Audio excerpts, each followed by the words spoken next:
How's it going, everybody? My name's Avid, and today is Avid Adventures episode 4, if you can believe it. Wow, these episodes are just flying by. In the last episode, we built the interior of this mansion. And for those who haven't seen it, you're probably a little confused why there's no mansion here. Well, that mansion only shows up at nighttime. As well, we built out these towers that cast a spell over the mansion, and the effect we came up with together is absolutely incredible. You guys should totally check it out if you haven't seen it already. But of course, once players beat the puzzle inside of this mansion, they are granted access to the catacombs. And these catacombs are going to be a procedurally generated dungeon. In fact, I don't think I've ever seen a procedurally generated dungeon in Minecraft ever, or at least created with command blocks. So this is going to be a really big challenge for us. I have some ideas on how we're going to make it happen, but of course, we're going to figure it out together in today's episode. So the first thing we need to talk about is what is procedural generation? And for that, I think we need to fly out of Vilethorn for a second and appreciate the view at the same time.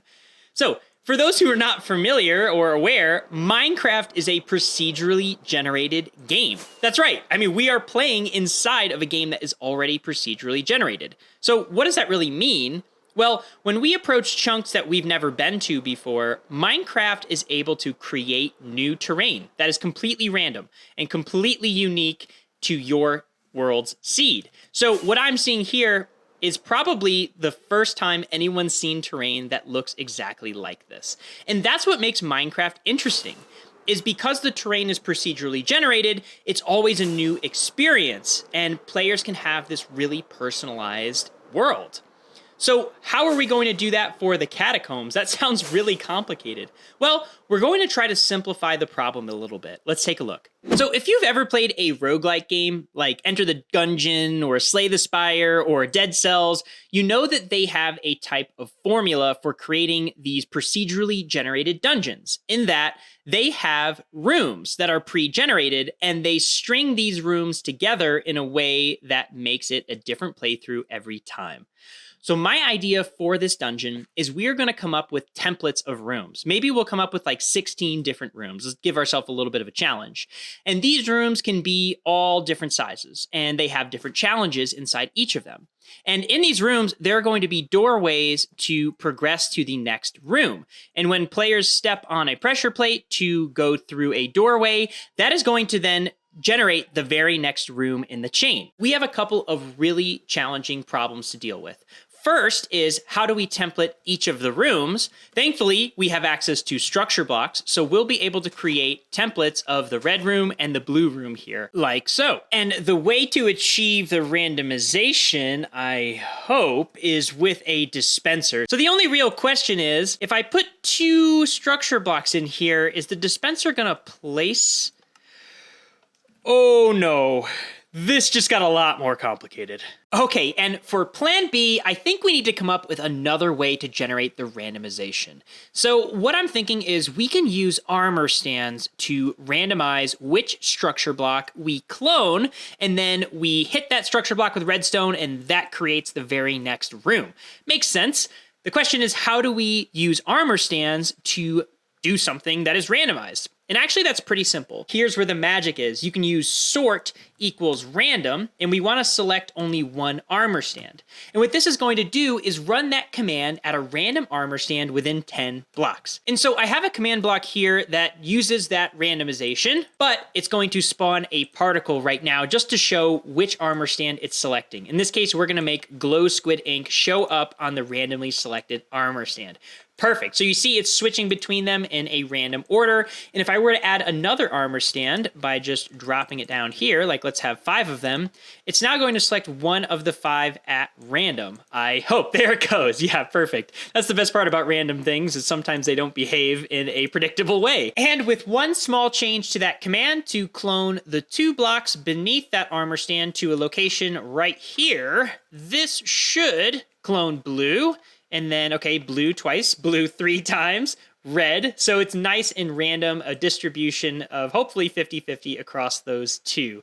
So now all we have to do is power the structure block, and we get the random room cloned in. So we remove it, we clone in the next one, now we get blue. We remove that, we clone it in, we get red. Look at that! It's awesome! So now imagine if we had 9 possibilities, or now we can have more than 9 since we're using the armor stand technique, and that will allow us to create an infinite number of possible dungeons because we spawn a random room off of each room that you complete. But of course, the room generation problem and randomization problem is one of the many things that we need to solve in this dungeon. Like, for instance, how do players win? And what happens if the dungeon somehow generates an unwinnable scenario? And what about the loot and the monsters and the challenges and the rooms? And oh my gosh, my head is spinning at how much work is ahead of us. So what I'm thinking is we maybe take a little bit of a break from the command block work and we start to think about the design aspect of the dungeon. So what do I mean by that? Well, of course, we need to figure out the entrance to this dungeon. So without further ado, let's get right into the time lapse.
I love it when a design comes together. Guys, what do you think about the entrance to the catacombs? I am so happy with how this thing turned out. You know, at first I built this really long hallway with the idea of trying to fill it out with some arches, but then I started to get really inspired and I tried to make something that would be just very foreboding and creepy and interesting.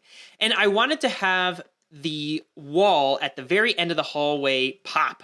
And so the way that we've achieved this is we made everything else, the sides, everything around this grayscale. Yes, it adds this really interesting vibe and there's a lot of texturing going on, but then that back wall draws your attention and it's kind of like pulling you in and you're wondering, you know, what are we about to face? What challenges lie ahead? So guys, I am so thrilled with how this thing turned out. So what we need to do next is we're going to make this doorway here open with a special key. So I'm going to play around with a couple door ideas and see what I like the most. So I used this exact door in my Al boss fight right as you enter the boss room. And the way that it works is it looks like the door is slowly lowering into the floor. But really all we do is we delete rows of the door and play this iron trap door or iron door attack sound.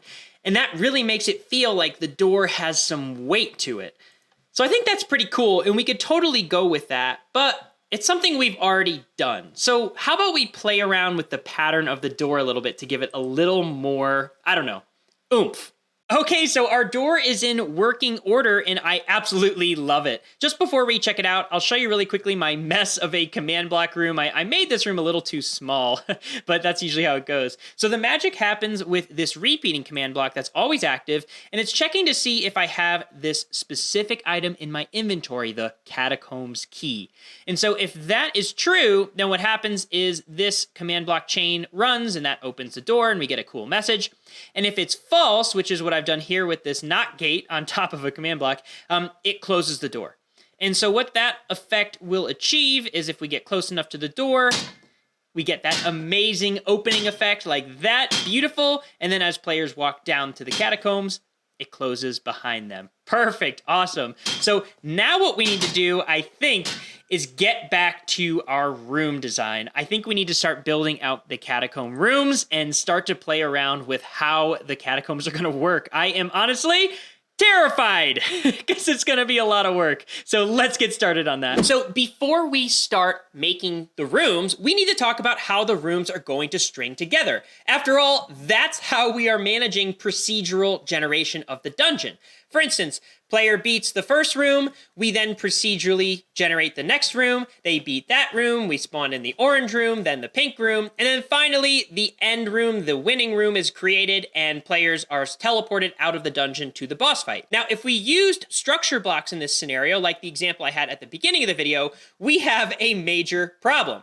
And that problem is when the next player goes to run the dungeon, they create another series of rooms, and each of these rooms have command blocks running and redstone, and you're starting to see that we are creating a giant labyrinthian mess that is getting worse and worse with each playthrough. So our solution to this problem is actually a really simple one. See, we are going to create the illusion of rooms being generated in front of the player. We are going to actually create these rooms somewhere in the Minecraft world. There will be one of every room. And when players beat the cyan room, instead of randomly generating the next room, we randomly teleport them to the next room. So in this case, we teleport them to red, red teleports to orange, orange teleports to pink, and then pink teleports to the winning room. And to the players, they aren't going to notice a difference, but to us, we are only going to have one version of each room in play ever. So what that means is we aren't potentially generating thousands of rooms that are making our server lag considerably. So this is the process that we're going to use to get players from one room to the next room, and this allows us to create a huge variety of rooms. So with that being said, we need to start making these rooms. So guys, let's start making those rooms right now.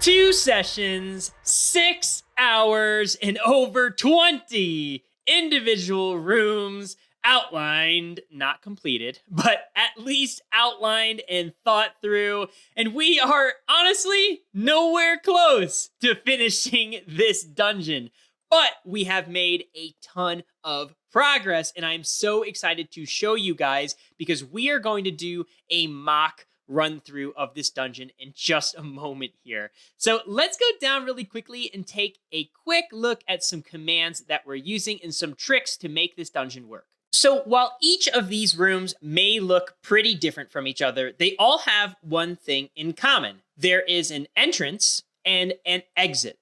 So players are going to be teleported, obviously, to the entrance of each room, which is going to mirror kind of a hallway, and the exit is identified by this black concrete. Over in our very colorful command block area that will soon become a giant mess, as all of our projects do, we have here a really simple setup to randomly teleport players from one of the room exits to any one of the room entrances. And that is how we are managing the quote-unquote procedural generation. I just did air quotes, which I understand does not translate well to YouTube videos. So the way that this whole thing works is we have one repeating command block down there that's watching to see if a player is standing on black concrete. And I'm going to break that for a second just to show you an example. So when I stand on this black concrete, the next command block is going to randomly clone in 2 blocks beneath a random armor stand in this area to this location right here. And then it's going to turn the block right here into redstone, which runs this command. So let's take a quick look at that. So it's blue, then purple, then yellow, purple. So you see that? So now we are getting a random teleport command there. And that is exactly how we are going to handle the random generation of the dungeon. So now I think I need to do a little bit of work to clean up a couple of these rooms so we can do a mock run of the dungeon. So the first thing we can do is tackle this room behind me, and I'll be back in just a moment. And what is but a moment for you guys is about an hour's worth of work for me. But I am so happy with how this double staircase room turned out. I tried to incorporate elements from our entry hall, like these andesite archways and these catacomb slots with dead people in them. Do you guys know, do these things have a name? We probably should know that because we're going to be using this a whole lot. So let me know down in the comments. But what I am most happy with is the centerpiece of our room, the chandelier. And I just think this thing turned out so great in the way that it provides a little bit of light, has those iron bars and all of these different shapes and elements that just make it this interesting thing to look at while you traverse this room. So I think our players are going to absolutely love that. Now, for the next room, we need to start working on the towers. So it'll just be a moment for you. And as you know, yeah, it'll be a little bit of time for me. So let's get right to those towers. And just like that, our towers are complete, and I love them. I think they are so cool, and they definitely follow the theme perfectly. So, of course, we have our dead people slots. Please, somebody help me. I don't know the name for these things. And we also are going to have randomized loot inside of chests here using loot tables. Right now, there's nothing in there. But these towers can both be ascended and descended. There's actually a mirrored version of this tower over on the side over there. But yeah, so basically players are going to ascend this version of the tower, and there are spawnable areas in here. So I want monsters to spawn in. That way, when they spawn in on top of players, players are going to have a little bit of challenge. So guys, I love the tower here. I think the next one that I want to take on is the bridge. So let's give that a shot. Guys, I think I have a new favorite room. The bridge room turned out spectacularly. Look at this thing. So cool. I love how high the ceilings are, and I love the way that these platforms are suspended with this little lever trick that I've seen before.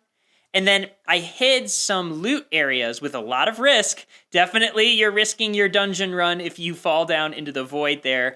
But we're going to have randomized loot, of course, in these two chests as well. And players will have to take the risk of jumping to them. Wow. Okay.